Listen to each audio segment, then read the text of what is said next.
don't you sit out here and read every summer day? I do. I do my devotions out here every morning. Good morning. Good morning. How are you doing? We're doing very well. We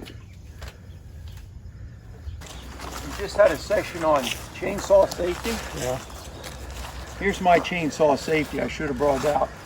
Because of my condition, I still saw. Okay. But where I saw is like this. So I bring the pieces on my cookie. And believe it or not, I mean, all my weight is off of my inner core now. Yeah. And I can saw wood. I saw wood the other, a couple weeks ago for probably 6 or 8 hours. Wow. This is how I stack the green stuff. I'll coat it, stack it, label it, and then I cover it with the tarp. And as you can see, the tarps don't last very long. Usually every other year I replace them. But there's some more Osage orange, and that came from the Conestoga Country Club. Here's an interesting piece which came out of a longer piece. It's a piece of black walnut. Right there is a post. It was a porch post here down near Strasburg. Oh, wow. Solid black walnut. And they painted it. Of course. Which was even better because I didn't have to do anything to it. Again, most of this stuff people have brought me. My neighbor up here in the field, this is cherry he brought, just dropped it off. Right here is a sugar maple burl from Lancaster County Parks in Lancaster. This, I thought it was 4 foot. It's probably about 38 inches. I'm going to cut it up in pieces. Again, you know how burls are. You can't determine, you know, it's difficult to see what it looks like. I'm going to make small, probably small boxes, small natural edge bowl, because the natural edge bowls will give you some really interesting outside edge pattern on it. But I've also been given 2 other large burls, even larger than that. I cut them apart and they were just filled with ants. Yeah. When I get it, first of all, I coat it, bring it out here, and I usually leave it lay unless I want something green for at least a year. Well, here, I have a couple different pieces. Here's a piece from New Mexico. Oh, yeah? That's a piece of cottonwood that I brought in from a mission trip. And again, I got permission from the Indians on the reservation, the Navajo. I did return a piece. Everything I get from somebody, I return a piece. And I returned a natural edge bowl from that. But that's a piece of wood. In fact, out there, it's really valued and treasured for the bark on it. If you can look at the bark. Now this is a young piece. The bark will get out maybe 2 inches, and they like to carve the bark, Okay. just the bark itself. Were you able to keep the natural edge on the Oh bark? yeah, yeah. Wow, that's- The 2 pieces I brought, this and another one, they had cut them probably 6 months before, and it was for firewood to heat their house for the winter. And the cherry pieces again came from another cherry tree right out front of my property that I had cut down a year ago. Black walnut, that English walnut was grafted on it. In fact, I have a ton. I have an arbor friend who I'll come home at night and there's a pile of wood as large as my lawn tractor out there at night. Oh, yeah? Crazy. But that piece, and I'll show you when we go out back. There's black and white in it. And then this is just some walnut that he had brought along. The ash came from a church property up here off of 72. The ash trees were getting destroyed by. Yeah, sure. Yeah. This is a slab planer, and this cross piece fits across here. And this part holds my 3.5 horsepower router. with a special bit. And I can show you maybe a piece. And it fits on like this, and you simply slide it back and forth across the cookies. And that works pretty well. They're going to be donated. They're going back to the church. They have an auction up there, and typically there's people in the church that have sentiments toward the grove where we have outdoor services in the summer, and I'm going to put legs on them. This is one of my stashes. A lot of historical wood, as you can see, black walnut from James Buchanan Mansion. I did not date them when I got them. That's been about a year ago. Norway maple from the Stauffer Mansion. Blue beech from the Conservancy, the Lancaster Conservancy. Red maple again from Wheatland. Red elm from Wheatland. As soon as I get it, I anchor seal. You'll see my pile out back. Yeah. I anchor seal it. I put it under a couple tarps. And then when I cut bowl blanks, I anchor seal it again. Okay. As you can see, I don't turn these daily. So I'll tell you what's interesting. I found one wood, and this is dogwood. And this came from Bill Tatowski up in Harrisburg from the Blue Star Highway project. That's a piece that's left over yet. I did return 2 pieces to him. But you'll notice this has been anchor sealed twice on the end grain, but you'll notice how it checks. And I found that dogwood does that. Here's another interesting piece. I got this from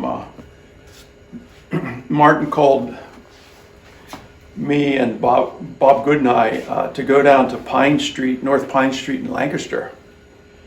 He said, there's a piece of wood down here. I think the tree came from the Ukraine at one time. This is Carpathian walnut. At one time, an ambassador to Ukraine lived there. And the tree was, oh my, the tree was probably 40 inches in diameter. And Martin had cut it. And his supposition was that he had put a seed in his pocket and brought it back from Ukraine and planted it. And that was the result. But it's gorgeous wood, and it turns really, real nicely. But that's, that's most of my stuff. I have some walnut in here also from the James Buchanan Mansion, some magnolia. Well, there you go. There's, I think, you may have gotten some, Doug, from that. Yeah, I don't remember. One of the last pieces that of the walnut tree from the James Buchanan Mansion. So how do you decide which piece to turn next for crying out loud? Look at this. It's all it's beautiful.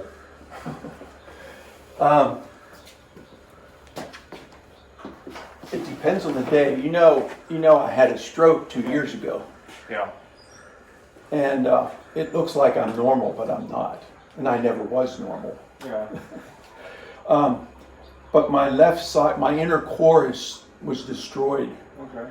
I exercise every morning. That's why I ask you folks not to come out before 9, because I do about an hour worth of exercise in the morning just so I can function during the day. And standing at the lathe is okay for about half an hour, then I have to sit down. I just come out and just pick a piece usually. And if I get tired of doing natural edge bowls, I'll do platters or whatever. I don't turn it to sell it. I just turn it for people. And if people want it, and usually that's how I turn. If somebody says, I'd like a bowl of whatever, or I'd like a platter, I'd like whatever, a box, whatever. Yeah. I'll come out and just get a piece. These are some of the pieces that are ready to be turned. I usually bring them in and get them acclimated, and because fall now and winter coming, I really am cognizant of the moisture level in the shop, and during the summer I air condition it, during the winter I heat it, and I'd like the moisture content to be between 50 and no higher than 60. These are just, again, some of this piece right here is a piece of Granny Smith, an apple. A friend of mine called me one morning and said, hey, I'm clearing out my apple orchard.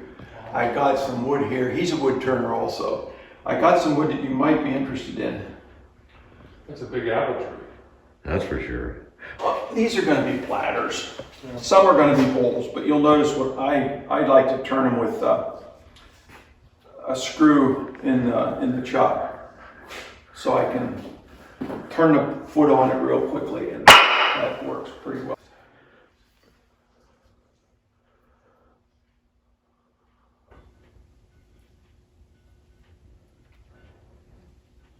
This says it's just beautiful. Now there are some pieces that I got that are much more darker, you know, are much more darker, completely dark rather than having the streaks. But by and large, it's a streaked wood like this. It's beautiful. And it turns relatively easy. This is something, a lot of people have a lot of things. I like a lot of things mobile in the shop because I move the stuff around. I like to use or try a lot of different tools. I like to sit my tools up so I can get them very easily. So I built this, but it works really well. And then I added some polypropylene holders that I made on the ends for different tools. I built this grinder base, and this is where I store my wood for my Christmas ornaments that I made. Some of the wood, as you can see, James Buchanan, magnolia from James Buchanan, the Stauffer Mansion. There's several different historical things in here, but again, this is a local maple, but pieces for bodies, pieces for finials. This is a burl. It's a cherry burl that a friend of mine gave me. Again, I wrapped it up in plastic, and I've coated it also. Angelo gave it to me because I was looking for mesquite. A friend of mine lives down in San Antonio. And I asked him to bring a piece back up, but Angelo says, you don't have to do that. I have a piece you can have. So he gave it to me. These are some more pieces. Blue Beech from the Lancaster Conservancy. Oh. This is Chinese chestnut. That's from a friend of mine, arborist, who dumped the load one day. Oh, this is probably just a little over a year.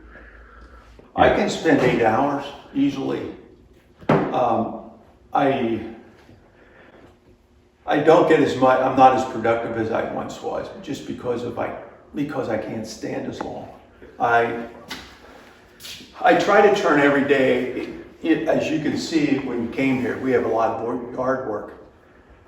So fall comes, the garden.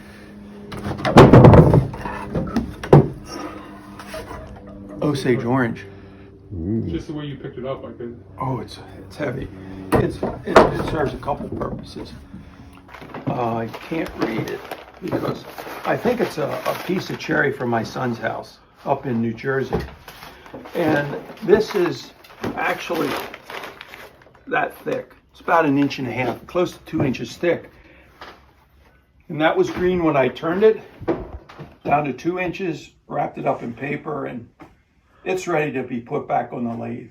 That one's been there for 2 years. Depends on a lot of things. If you read, it'll tell you 6 months you can do that. But if you have knots in it, if you have some real nice grain that comes from limbs and at the bottom of the trunk of a tree where the stress is, it takes really much longer than 6 months.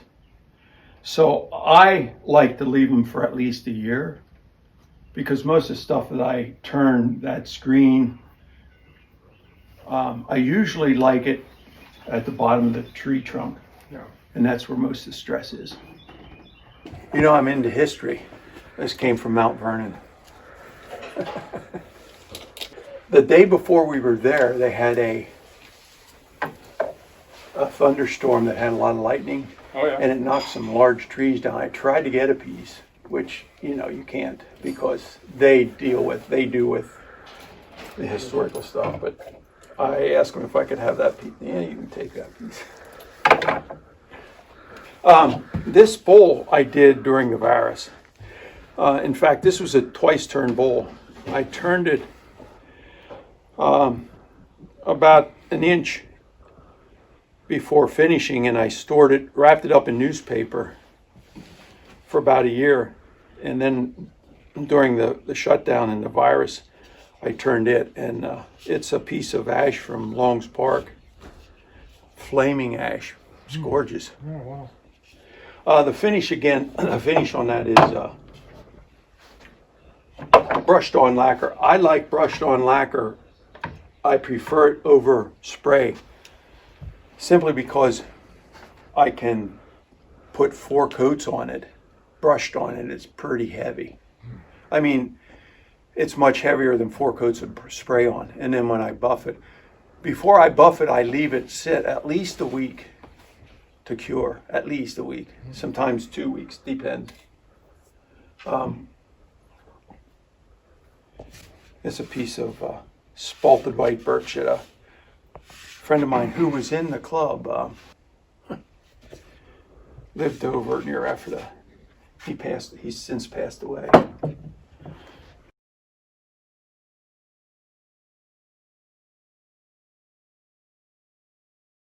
And then the ornaments, different ornaments. Is that your specialty? Yeah, a lot of people want those, yeah. This is from the South China Sea, the South China Sea. Ebony. And again, with this larger ornament, I'll show you another one as well. With these sea urchins, I put a skewer, barbecue skewer. I drill a hole in the finial, drill a hole in the top finial, and put them together. And again, I press them just snug because of the fragileness of the sea urchin. Most of them that I make, I think I did this presentation at the club. Maybe I didn't. I did at the Harrisburg Club, Susquehanna Club. This is an inside-out turning where you use 3 pieces. If you can see 3 pieces of wood you glue together, and you turn the inside first, you break it apart, put it back together, and then you do the outside. This is certified olive wood from Bethlehem, Israel. And the top and the bottom are holly, so it's a perfect story. The holly represents the birth of Christ. Okay. And this is actually from the land and the town where he was born. This is a piece of blue beech from the Conservancy down Lancaster. This is and again, you can see the grain. It's really pretty. And what's interesting about it is the grain goes horizontal and vertical. Really easy to turn. Very nice to turn. Nice finish on it. And that's just a cherry finial on it.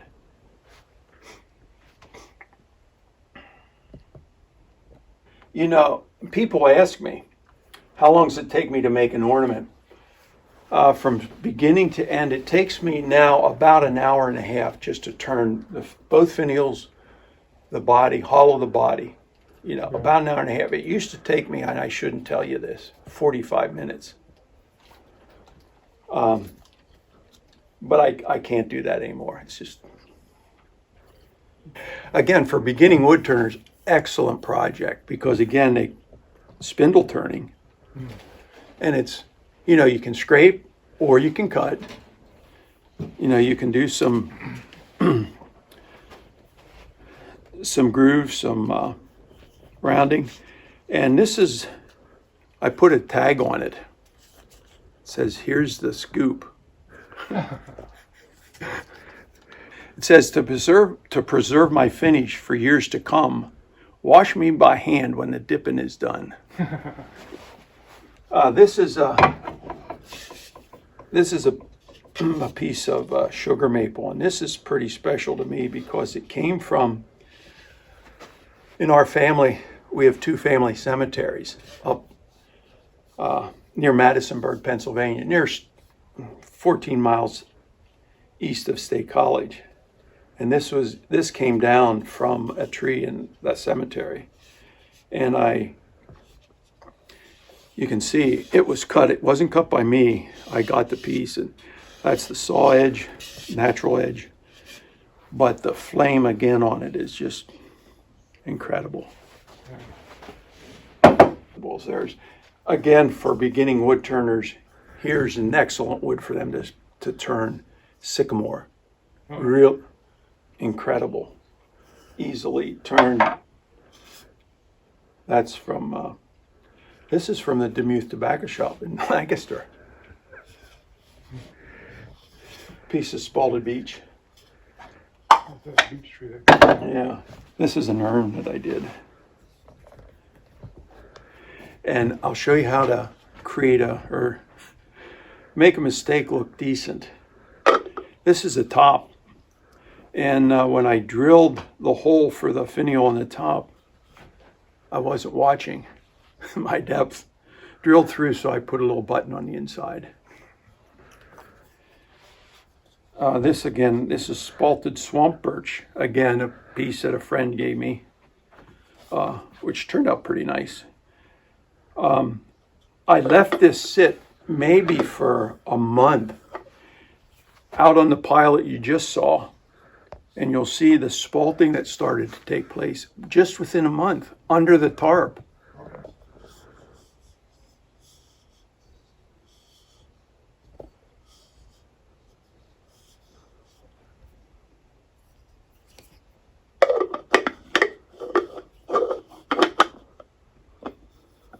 Conestoga Country Club, sycamore. This was buried when they made the original golf course over there.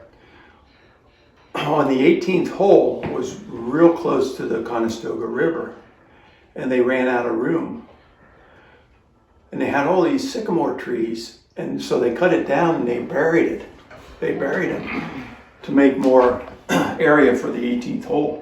Wow. And this was about 2000, maybe around 2010. They unearthed them, and they were orange. When I got this piece, it was orange. And there's another neat thing about it. If you ask what grade I got on that, from a grade 1 to 10, it was automatically given to me. Yeah, white mulberry. Mulberry is, again, another one of my favorite woods to turn. It's really easy to turn. In fact, it's the first bowl, not this one, I have another one. First bowl I turned from start to finish without a piece of abrasive paper on it, with a finish. This is shea seed and flaxseed oil. And Good job.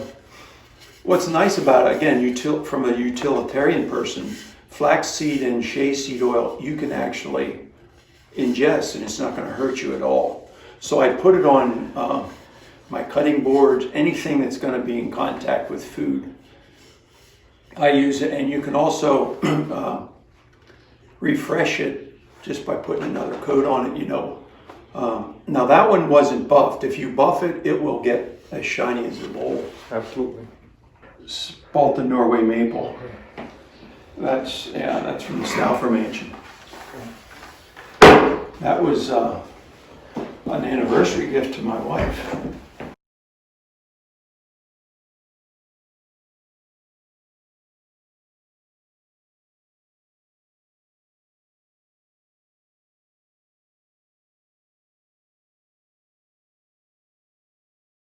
The first lathe I bought was in 1968. But then there's, some other things got in the road. I got drafted out of college. And then when I came back, I went back to college, went to work and worked down in Virginia. So I didn't have a place or a facility to turn. And it wasn't until about 2007, 2006 that I really started back again. And what I knew and what I learned prior to that, I had the first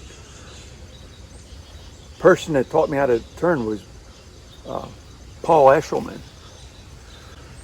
And Paul was mostly a scraper, not totally, but mostly a scraper. And that's how, and again, when you're teaching beginning wood turners, and again in classes, we didn't have that long of time to turn a piece because we had 2 lathes for 24 students. I built grandfather clocks, I built mantle clocks, I built steeple clocks, and I sold them to jewelry stores down here in South Central Pennsylvania. I've done some reproduction stuff as well. Again, if somebody wants something done, I'll do it, but right now I turn because it's much more relaxing for me. When you do custom furniture or versus wood turning, from start to finish, it's much quicker in wood turning. And, at this stage in my life, that satisfaction is more gratifying. I'm like a child.